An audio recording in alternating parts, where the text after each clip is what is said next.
This episode is sponsored by JDAQA Software Testing, your scalable solution for manual, automated, security, and performance testing. Check us out at jdaqa.com. And with that, let's get on with the show.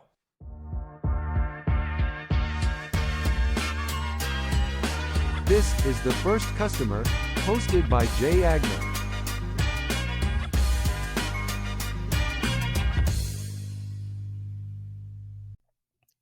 Hi, everyone. Welcome to the First Customer Podcast. My name is Jay Agner. Today, I'm lucky enough to be joined by James Griffin. He's the CEO of Invene. Please tell me about it, James, and tell me what you guys do. Yeah, so what we do is we help a lot of mid-market and fast-growing healthcare companies really do their software initiatives in months instead of years. So what we'll do is we'll provide a cross-platform team of experts. Think about tiger teams of product designers, software architect, business analysts, SMEs, clinicians, all in a group to go help them accomplish it. And most of our clients end up being in the mid-market or enterprise, multiple acquisitions under their belt, and they're trying to scale much faster to increase their enterprise value. So my friend Alex Tuck, who's a really good friend of mine, told me, "Oh, you got to meet this guy James." And then we met and we were talking, and I'm like, "This guy's cool." And then you started going into business, and I go, "Oh, this is why Tuck wants me to talk to him." One of the coolest, just dialed in business owners I know. Where do you get the focus and the attention, and the drive? What are you driving towards? What is making you such a good business owner?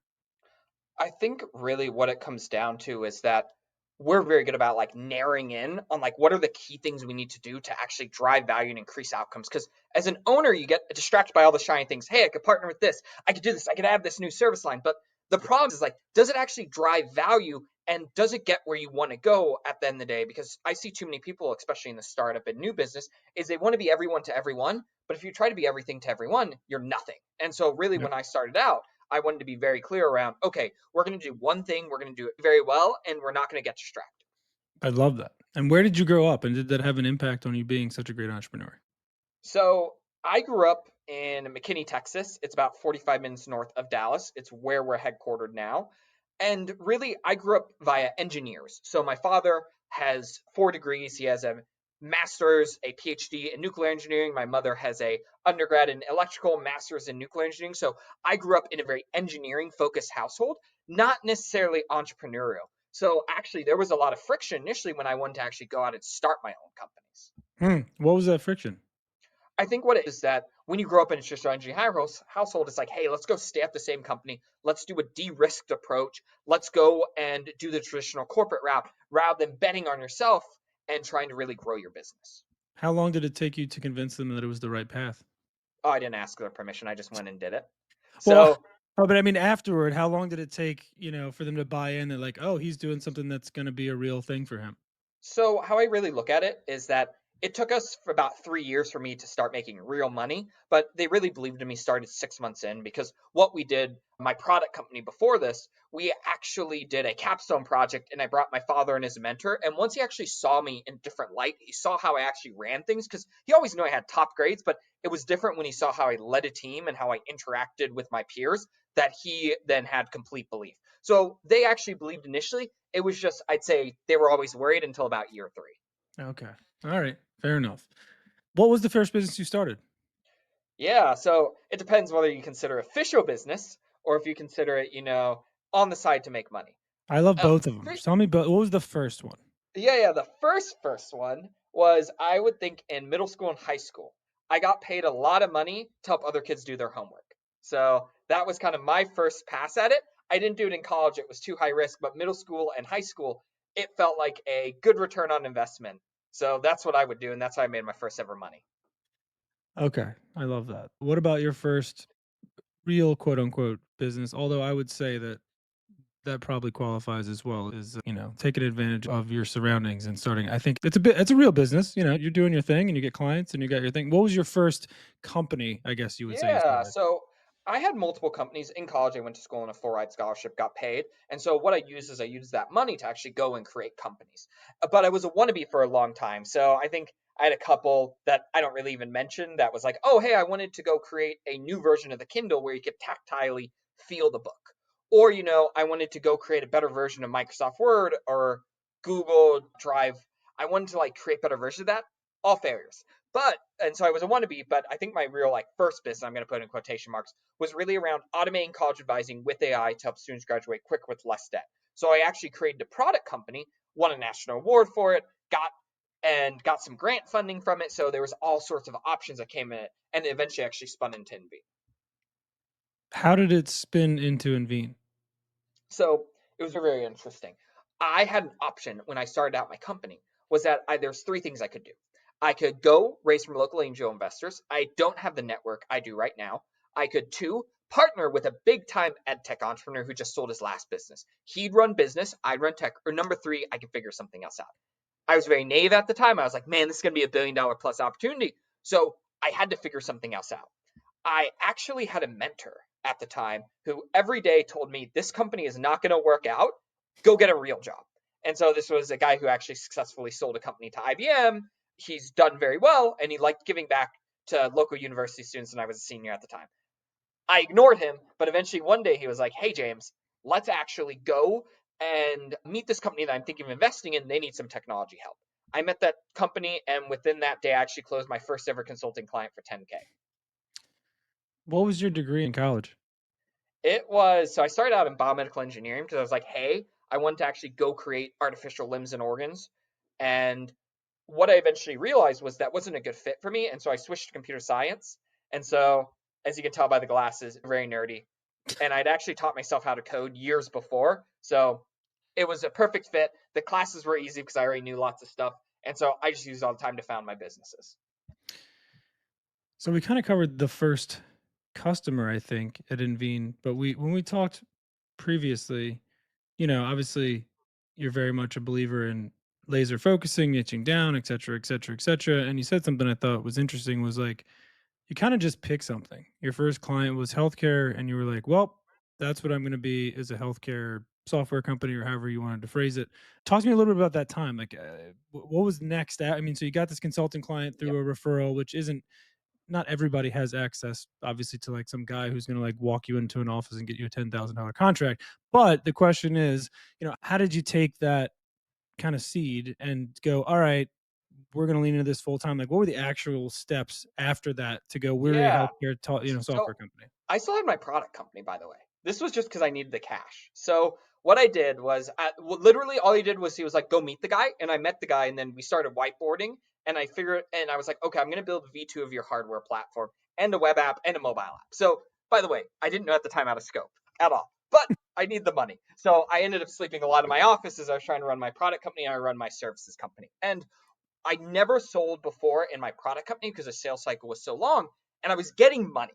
And one thing that I actually did is that I was kind of forced to be like, I need more money because when you don't have, you graduate college, not coming from a rich family, it's like, okay, I need to support myself somehow. How do I get more money? So I kept upselling this company on the work. But more than that, I was like, okay, if I'm getting money here, maybe I could get more money to go fund my product company. And so what I did was I talked to some CEOs of services firms in the DFW area because we have a large corporate Fortune 100 companies. So there's a lot of great firms that got found here. So I met a couple of CEOs because they were willing to give advice. I'd be like, what are the biggest mistakes you made? They'd always give me two. Number one, founding a product company.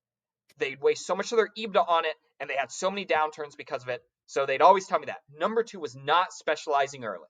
They got trapped in the generalist trap. They got trapped at around 20 million in revenue, and they couldn't break to the next stage because they went everywhere. And so the thing is, I was like, okay, I'm gonna be one thing and one thing only. So when I got my first ever client, I looked at four industries. I looked at edtech, government, I'd look at IoT and healthcare. With it, edtech, they'd say they want to do things, but they wouldn't do anything. So I threw that out. IoT, they needed too much experience and knowledge with the underlying hardware. So, for example, if they're really into wireless protocols and they really want PCB boarding, and I was more focused middleware and above, so that was not a fit. Government was very interested. Problem was, those things never led to deal, so it wasn't relevant. Healthcare was literally the only industry that there was a good match between what we could do and what we could offer. So what I then started to do was I started reaching out to lots of random people on LinkedIn that had healthcare companies. And I was just like, I'm just going to go grab coffee and meet everyone at healthcare I can in DFW. And what were the results?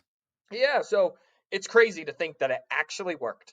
But what ended up happening was because of that, I then met the largest EMS biller in Texas, which we got a client with.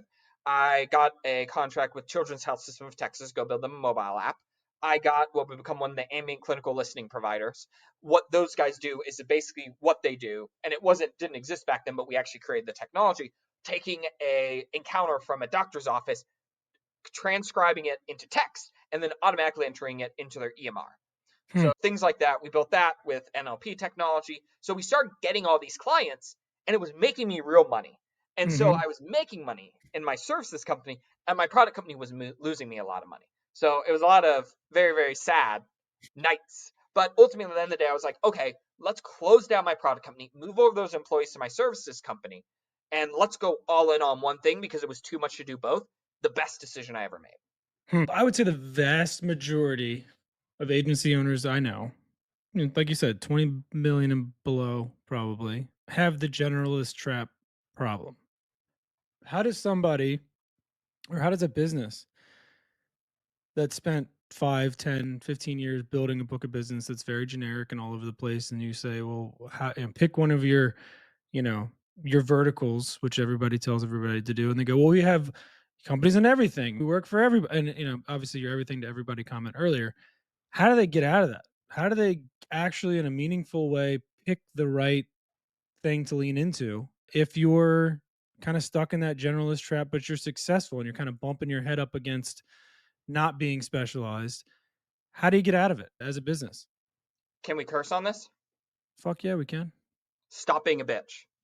That's what I would tell them because they know what they need to do. It's Right. the same thing where they made the leap of business faith to go start a business. They got to specialize and they got to focus. And the thing is, choose one that you really like working with, either a region or a vertical. Choose it, specialize in it. None of your current clients are going to leave you. They don't check your website, they don't check your branding. You're not going to lose any current clients. Right. And then you start getting clients you want to. And by the way, your existing referral sources will still reach out to you to still come in.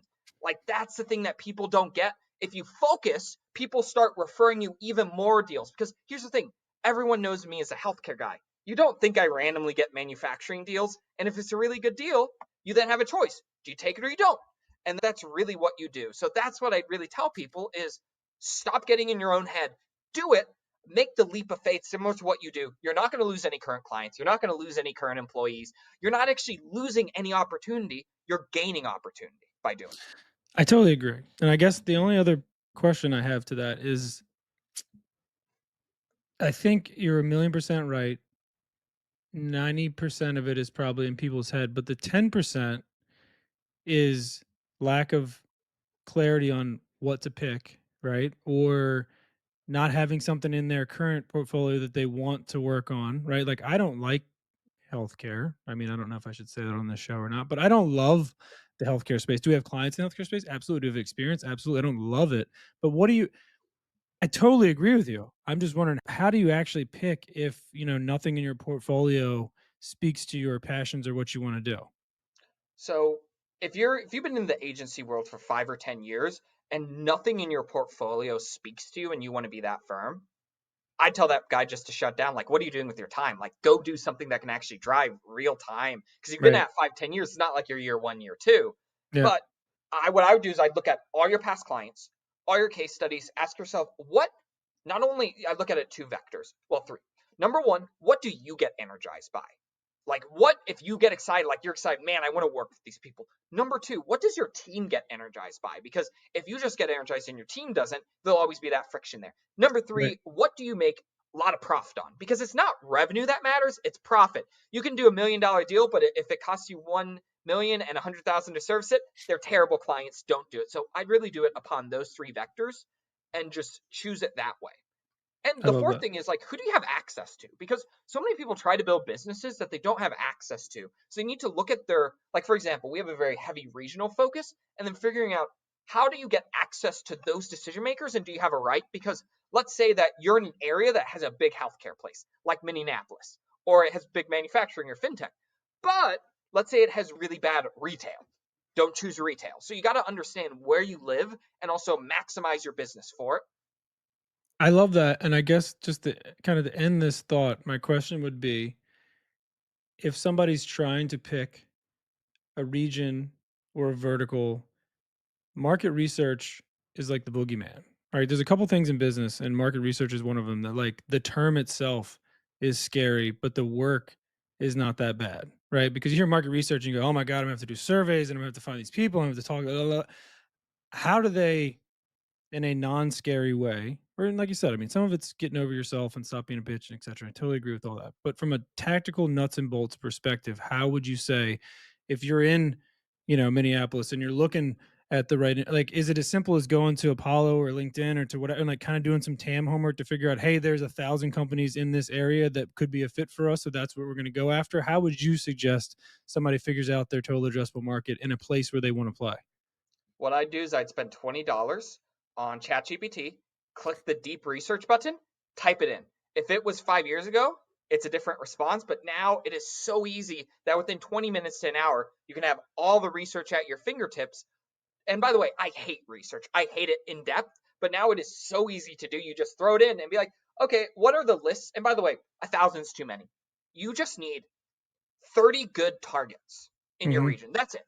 And actually, really 20. So, like, if you have 20 good targets, go after that. Spend your time on that. Like, you will have so much work if you just Hmm. kind of narrow it in rather than being like, oh, I need 1,000. No, you don't. You can build a world class firm on 20 clients. That's a clippable comment right there. I like that a lot. You need 20 to build a world-class agency, which again, I'm not disagreeing with anything have said so far. I think it's a whole separate conversation and problem, but people try to scale beyond where they need to, which ends up causing more problems and puts you in this like mired, mucky place where you're just like spinning your wheels trying to talk to 500,000 people when really, like you said, that volume is almost a problem. Like you need to really just focus on the ones that are direct fits for you and your business. You need to Love also that. figure out if you're in the rabbit business, the zebra business, or the elephant business. Okay, If, let's hear like, this. I want to hear whatever the end of this story is because I like yeah, those three so things. the problem is with too many consulting firms is they try to go and they try to be they don't understand that their offerings and their sales go to motion has to match what they go. So if you're rabbit, you're going to be low volume. So think about clients that spend less than 10 to 20K a year with you. That's going to be rabbits. And then the mid market, which are the zebras, they're going to spend maybe 100K to 500K on you. So you're going to have less of those because there's less zebras than rabbits. And then elephants are going to be the multi-million dollar deals, so large enterprises. And you really have to understand what market you're going after and then tailor your service offering C-shape because what is compelling to a rabbit is not to a zebra and not to an elephant, and you really have to understand it. So one of the mistakes we did is that elephants, I didn't build enough relationships with the elephants. And that's what I'm having to do now is I'm having to build relationships with those large enterprise clients so we can move up market. But Mhm. that's really the thing. So when you talk about the 500,000, yeah, if you're in a rabbit business, go for it. But I promise you, if you're a boutique professional services firm, you're probably a zebra business or you're in the elephant business. The only time you're going to be in the rabbit business is if you have a low cost offering that is easy to buy and that is self service. Yep. And that is not most agencies. Yeah.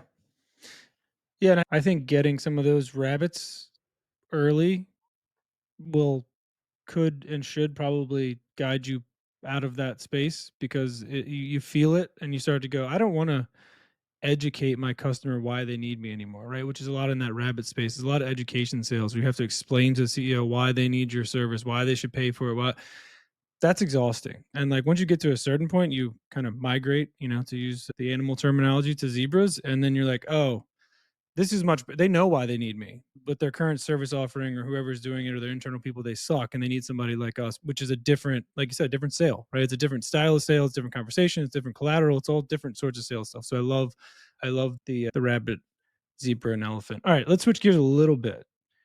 How much stock do you take into personal brand, or are you just the healthcare guy? You're the Invene guy, or is there anything outside of that for you on social media or LinkedIn or whatever? Like, how do you kind of match personal brand with the brand of Ivene? So that is a very interesting question because we suck at marketing. We're traditionally very good at building relationships, closing those, delivering values to our clients, and then scaling this. However, we have not really built our top of funnel or how we actually scout the brand, so we're constantly iterating it. How I really look at it is that I really think how do we play to our strengths as a founder? So me as a founder, it's like, well, I work all the time. I'm pretty nerdy. and I really like business and I like healthcare. So I'm just going to talk all about healthcare and healthcare data and helping entrepreneurs because I also mentor at a couple of healthcare accelerators. So I do not have an answer. What about you, Jay? How do you approach that specific problem? Because you have a much more, I'd say, defined personality, who you are. You can even look at the background, got some fun stuff up there, versus me, where my background completely blank wall. I like it that way. We have company logos. We look very professional. It's kind of our go-to. That's a I love the reverse questions on the podcast because I'm not prepared to answer questions. I'm just prepared to ask them. I don't think that QA is very exciting as far as like an industry or a service goes. It's boring, right? So like building a podcast or a personal brand or even like social media content around something that's pretty boring, it just doesn't excite me. So we kind of talked about it a little bit before the show. I still want to use this podcast to drive relationships, right? For for partnerships, for people I like, for people that I want to work with, etc. So, we've kind of used this as our outlet for that. So you'll see it on the JDAQA LinkedIn page, and you'll see it on our first customer podcast page. You'll see it on my page. So to some degree, I am the first customer guy. I'm the QA guy. That's what I like to be. I don't put a lot of stock into separating them out. I think a lot of people try to have like their own persona and the business persona, but like people like us who like are the agency, I think you just kind of have to live, eat, and breathe that stuff. I haven't cracked the code yet. I don't post a lot on LinkedIn anymore because I think QA stuff is boring. Like I said, and I don't want to put out stuff just to put it out. And I don't want to be like just putting infographics up and just, there's something to be said about that where you're just top of mind, you're constantly putting shit out and it's fine. But I do want to be very intentional about the stuff that we put out there, and I want it to be interesting. I want people to, to want to talk to me. So the way that I've done that for the most part is through the podcast. But yeah, Why QA is is boring, QA dude. stuff boring though? Like I'd really push you on that because to me, QA, yeah, it sounds boring. You know what? You know what's not boring? Losing, 20 million or $100 million of revenue because you really screwed up your product. That's There's fair. bugs, That's there's fair. issues, you lost contracts. Like to me, it's Is that yeah. exciting though? Is it fun? Like, I don't know. I just feel like we're the last line of defense. QA is not supposed to be sexy. QA is supposed to do its job. QA is supposed to be, it's one of those services where I feel like if you hear about it, there's probably a problem, right? If I hear anything from our clients about the latest release, it's not that, oh my God, you guys did such a great job and you didn't miss anything, right? So from a just from for we don't build, I mean, sorry, I take this back. There are some areas of QA that are exciting to specific people, but from the general consensus, people who build things like software products that you can see and touch and feel and get experiences from, I think are more exciting and they're much more content friendly, right? Like stuff for us is going to be very procedural. It's going to speak to some people, and there's absolutely an avenue where we should be doing that we're not. I just don't get as excited about that stuff as I do helping people kind of solve bigger problems. So yeah, I mean, we also, by the way, a lot of times our clients don't want us trumpeting the fact that they had QA problems before we got there, right? It's the same thing as a conference. Like if I go to meet 50 people at a conference, most of them are not going to tell me that their QA sucks. They're just not. Like it's not a thing they're proud of, right? If I get to know them a little bit and I start to hear some of their problems, I can go, "Oh, you're only releasing once every quarter? Like why is that?" And like, "Oh, we have all these and then you start to get into the things, but it's not a very public facing thing. So, I think we just like to be the partners that kind of deliver the value under the radar, but there is something to be said about how we need to kind of do a better job at that as well. So I love to ask questions I don't have the answer to if you haven't noticed already. I do have one other question for you before we stop because I feel like we could talk all day and I would love to have you on again just to talk more in business because I love picking your business brain. What would you do if you had to start over tomorrow? Same market, same everything, same like if James had to go tomorrow and restart Invene, what would be step one? Am I also 22 again, or am I Nope, age? you're today. This is Oh, James do I have today. all my relationships I have now? You got it all. Oh, I okay. mean, yeah. I mean, well, So, I mean, all right, that's a good point. Why don't we rewind? Let's do okay. James 22. If you had to start over again, if you didn't have the relationships you did, but you had the business idea, you had think, what would be step one for you? Which may be the same thing, but Yeah, what would you so do? what I'd actually do is what I would have done is now understanding what I do know and how moving up market is important. I would have built out my same 6 months a year would have been the same. What would have followed that is I would have actually started forming enterprise relationships immediately because I had a holdback as a CEO here, a personal shortcoming that I believed I couldn't sell into enterprise. So the largest client for a long time was a $500 million ARR company. But then I sold $1 billion. Then I've sold 5 billion. And I realized that, oh, wait, these larger enterprise companies do need my services. So what I would have done is I would have built out a much larger relationships in DFW with these large enterprise companies. That'd be number one. And I'd have, if I did that, there's about 40 of them that are in my target market here. I'd probably already have 20 of them, just Mhm. straight up. If I just built those relationships. Number two is I would have realized that I was spending too much money on conferences and time. I was attending 12 to 18 national conferences a year, flying out everywhere, constantly on a plane. But when I did my analysis of my actual sales, 80% of my deals originated from a connection in DFW. It might be a national company. It might be kind of tangentially related. It might have been a brother, an investor, a friend, a executive chairman, a VP, a C-suite. Like someone was here that led to it because it is so much harder to build and maintain relationships when they're far away from you versus when they're close and you can grab coffee and you feel like a personal part of their community. Own your So those would be my backyard, two baby. things. Own your backyard. I love Yep, that. yep. To finish that thought, and probably the last, I do have one question after this, but how would you go about building those relationships with somebody in a space that, and again, back then, 22-year-old James was maybe afraid or didn't know or was, didn't have the insight. How would you forge those relationships with somebody in a space that you think is maybe beyond where you are today? Ask. It's a numbers game. Ultimately, at the end of the day, you're going to get a lot of no's. You have to get a really tough, thick skin. And it can be very hard because me, I was always a straight A student. I always followed the process. It's very weird where you have to just put yourself out there constantly. Constant rejection. By the way, most of the rejection isn't people telling you no, it's people just not responding. So you just have to Right. ask. Ask on LinkedIn, ask on email, and show up at the local industry events and just be a part of it. And then try and iterate and try to add value, and eventually things will happen, but it takes time. There's no substitute for time and market. Let's end it there.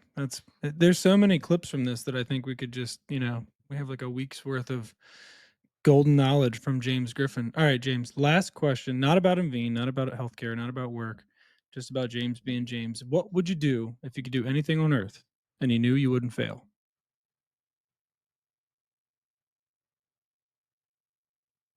So, if you'll know me better, basically, that is the worst question to ask me because I'm so focused. I literally do not think.